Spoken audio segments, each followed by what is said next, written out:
Hi guys, David Jennings here from Melbourne SEO Services, and pretty excited today. We've got Luke Moulton from How are you doing? Yeah, fantastic. Thanks for coming down. From the Small Business Big Marketing podcast. If you haven't subscribed yet, you need to be doing that.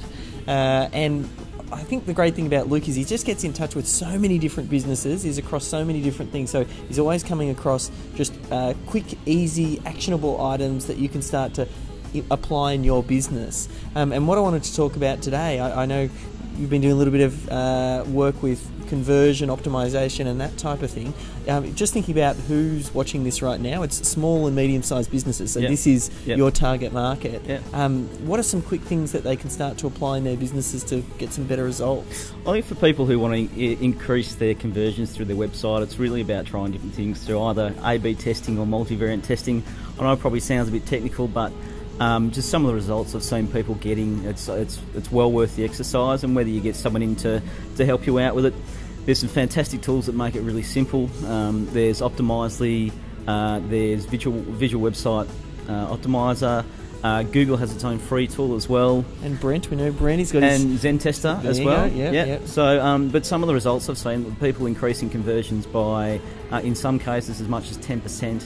Now, if you're doing a lot of business online and selling a lot of product online, that can mean significant dollars. So, is this e-commerce types testing we're talking about, or even for businesses who have a service-based thing and they're trying to sell, getting people to actually pick up the phone and give them a call?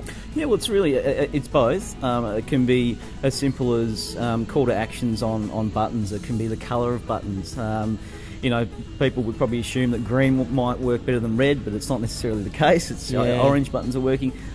Changing headers as well, instead of headings being a product name, changing them to a benefit instead. So just continually testing predominantly the main elements on a website page to see what's working. And quite often, I'm certainly seeing people that are more often than not surprised at certain things that they're finding.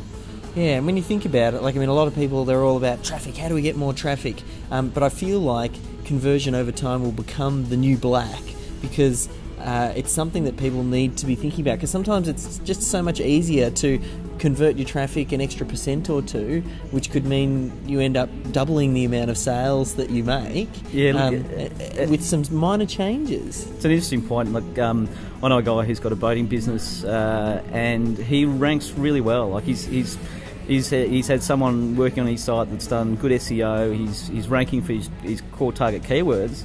And he said to me, look, you know, what else can I be doing? And it's like, well, it's almost like he can't almost spend more than what he already is on his SEO and AdWords. He really needs to focus on conversion now on his website. So that's an interesting point. Are there any tests that you've run or seen to give us some ideas of maybe what you test a few of the elements that they could. Are there any tests that you've run that you found, well, at least when we made this change, it had a positive impact? Yeah, there's some significant ones, predominantly around shopping carts. Would you believe taking out voucher code fields? When people actually go through a shopping cart and they see a voucher code, quite often they'll go off and try and find a voucher code. So, and sometimes they'll drop out of the buying process. So that can improve conversions. Ripping out navigation once people drop into your shopping cart, so you're funneling them towards the sale. So you're taking out the navigation at the top, taking out the footer navigation, and just reducing the distractions. So, and they're probably, I guess they're fairly, at the end of the day, fairly simple things, and they probably seem quite intuitive, but well worth trying. Yeah, okay. I suppose, are there any final last tips if you're thinking, if you had a family member or someone that you got on really well with, good friend, and you wanted to offer them some advice, you're a small business, what are some things that they should start to implement now? Maybe conversion testing, it might even be outside of that, anything that you just say, you got to start thinking about this. Look, for small business, and this is probably off the conversion topic, but if they're not doing AdWords, they've got to be doing AdWords. If they're not getting someone to at least look at their SEO, they need to be doing that as well.